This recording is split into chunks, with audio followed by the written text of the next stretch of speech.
Saudara Anda menyaksikan Kompas Bisnis bersama saya Putri Oktaviani. Pengangguran muda Indonesia tertinggi di ASEAN. Apa resikonya bagi ekonomi dan bagaimana masa depan tenaga kerja di Indonesia? Kompas Bisnis akan tanya ke Direktur Eksekutif Selyos Bima Yudhistira yang saat ini sudah hadir di studio Kompas TV. Selamat pagi Mas Bima. Selamat pagi. Mas Bima, kita lihat kan ini pengangguran usia muda tertinggi di ASEAN. Data terakhir mengatakan ada 15 sampai 24 tahun yang usianya segitu tuh 17,3%. Nah, ini menggambarkan apa dan apa sebetulnya resikonya bagi ekonomi? Iya, pengangguran usia mudanya tertinggi di ASEAN. Tapi yang lebih dalam daripada itu adalah ada 9 juta anak muda yang sebenarnya dia nggak ngapa-ngapain. Jadi dia nggak dalam posisi sedang kuliah atau sekolah, tidak ikut training, tidak dalam pendidikan atau pelatihan, itu jumlahnya memang sangat besar. Jadi artinya kita menghadapi nih situasi di mana ekonomi ini belum mampu untuk mendorong lapangan kerja. Jadi kalaupun ada anak muda, dia nggak menganggur misalnya, itu cek aja pekerjaannya adalah pekerjaan yang sifatnya informal.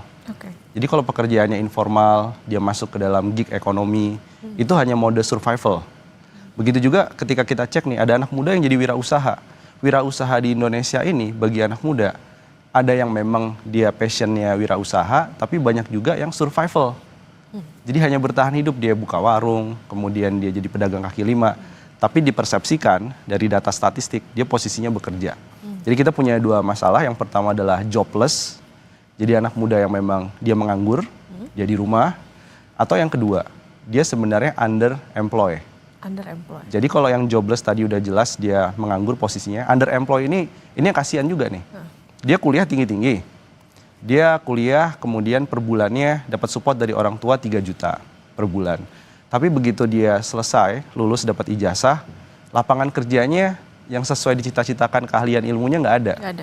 Akhirnya apa? Dia kerja di perusahaan yang upahnya bahkan di bawah 3 juta. Nah, sebagian akhirnya menyerah dan kembali lagi ke orang tua.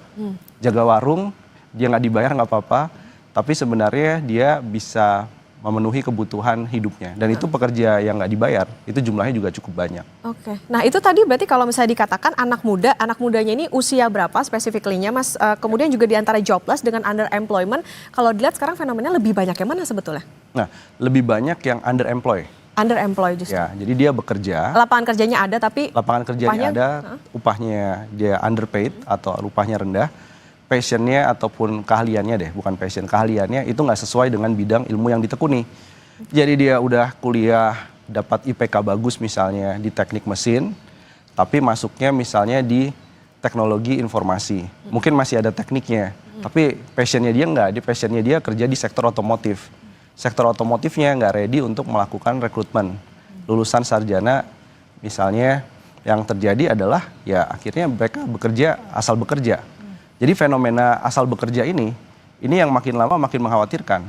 Kalau ditanya tadi dampak ke ekonomi apa, berarti dampaknya nih, apa yang jadi keahlian dengan lapangan kerjanya nggak sesuai, maka upahnya nanti ke depannya itu akan stuck.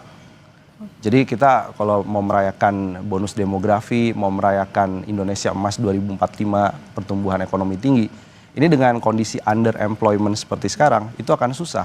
Karena orang yang penting kerja aja. Jadi banyak nih, tanpa mendiskreditkan ya, misalnya kurir, ojol. Itu kalau ditanya, sebagian ada yang sarjana. Saya pernah ketemu bahkan yang S3. S3 bukan S3 kemudian dia pensiun ya, akhirnya dia mencoba menjadi ojol agar tetap produktif, bukan. Dia S3 di usia yang produktif, usianya muda juga, tapi dia jadi ojek online. Jadi kan nggak sesuai nih untuk keahlian yang kualifikasinya tinggi. Artinya memang saat ini kondisinya lebih banyak orang yang bekerja di sektor informal begitu ya. Yes. Nah kalau tadi Mas Bima, kalau dari POV-nya masyarakat itu sebetulnya kan cari kerja ya sekarang udah bisa dikatakan relatif sulit. Tapi kalau dari point of view-nya pengusaha sebetulnya kenapa sih mereka nggak memilih membuka lapangan kerja lebih luas lagi? Ini ada hubungannya nggak dengan misalnya investasi dan lain sebagainya? Oh iya, ada. Investasi itu semakin lama dia semakin kecil elastisitas atau dampaknya terhadap serapan tenaga kerja. Apakah investasi kita naik? Dalam beberapa tahun terakhir kalau dilihat memang trennya naik nih, kecuali di kuartal terakhir ya, di 2025, kuartal ketiga itu ada penurunan dibandingkan tahun sebelumnya. Tapi yang dilihat bukan hanya nominal, investasinya besar, ada kawasan industri dibangun, ada perusahaan teknologi, ada perusahaan otomotif mau bangun pabrik besar. Tapi yang dilihat adalah seberapa banyak serapan tenaga kerja per 1 triliun rupiah investasi. Nah itu angkanya terus turun tuh. Dari yang sebelumnya 10 tahun terakhir misalnya, bisa 3.000 orang per 1 triliun investasi masuk. Investasi asing maupun dalam negeri. Tapi sekarang ini 1.400 orang per 1 triliun rupiah investasi yang masuk. Ini kan berarti terjadi penurunan nih. Jadi uang yang sama tapi menyerap tenaga kerjanya lebih sedikit.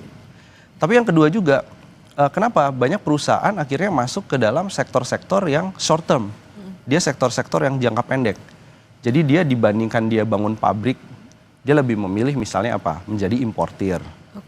Dibandingkan dia membangun hilirisasi secara penuh nih, mulai dari nikel sampai kemudian menjadi baterai mobil listrik, dia berhenti hanya pada udah deh smelternya aja, hanya pengolahan yang olahan primer, jadi nikel cuma jadi ferronikel, nikel pig iron, lempar keluar ekspor.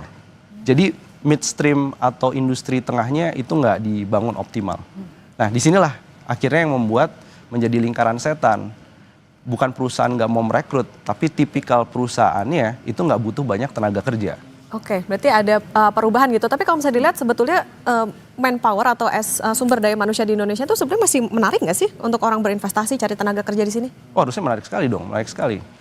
Kalau kita bandingkan ya dengan negara-negara lain, dengan Vietnam, sebenarnya dalam beberapa hal soal produktivitas itu kita nggak kalah dengan Vietnam. Jadi ada yang mempersepsikan mungkin datanya berbeda. Tapi kalau kita uji bahwa yang di Vietnam itu soal produktivitas atau output per jamnya, kita bisa lebih unggul daripada Vietnam. Problemnya apa? Problemnya adalah dengan kualifikasi pekerjaan yang sama, yang beda adalah investasi teknologi mesin di Vietnam itu angkanya terus mengalami kenaikan dibandingkan dengan Indonesia. Jadi kalau kita lihat tren 10 tahun terakhir, investasinya adalah investasi yang lebih bersifat bukan ke mesin teknologi, tapi investasi lebih ke arah konstruksi bangunan misalnya. Jadi yang terjadi kita sama-sama nih pekerja, dia punya kualifikasi yang tinggi, suruh masuk ke Indonesia, pasti langsung turun produktivitasnya. Jadi kita sempat bilang ke beberapa teman-teman peneliti itu, udah deh yang S3 dari Jepang, yang produktivitasnya diklaim tinggi di Jepang, suruh datang ke Indonesia, suruh ke perusahaan atau pabrik, terutama pabrik pakaian jadi, itu pasti akan langsung drop. Karena output per jamnya itu menjadi turun akibat teknologi investasinya masih lebih lama.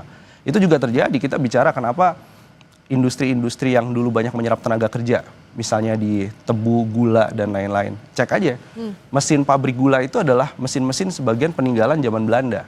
Gimana bisa mengejar produktivitas lebih tinggi gitu.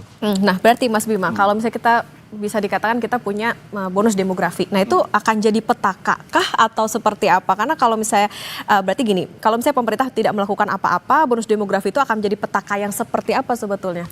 Ya, kita akan tetap jadi negara kelas menengah. Mimpi untuk negara maju baru bisa 2092. 2092? Kalau kita hanya tumbuh 5%, tapi bukan hanya pertumbuhannya. Tadi serapan tenaga kerja dari per 5% pertumbuhan ekonomi tadi, itu semakin melemah serapannya. Jadi kita mimpi 2045, bonus demografinya udah selesai. Yang terjadi apa? Ini orang-orang yang lebih senior, orang-orang tua, generasi boomers, generasi X, bahkan milenial yang sudah mulai masuk usia non produktif ke depannya, ini akan menjadi tanggungan berat sekali bagi Gen Z, bagi Gen Alpha.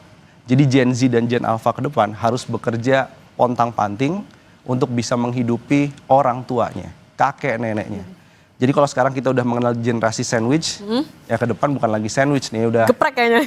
Generasi geprek itu lebih cocok ya. Oke Mas Bima, nanti kita lanjutkan kembali dan saudara tetap bersama kami di Kompas Bisnis.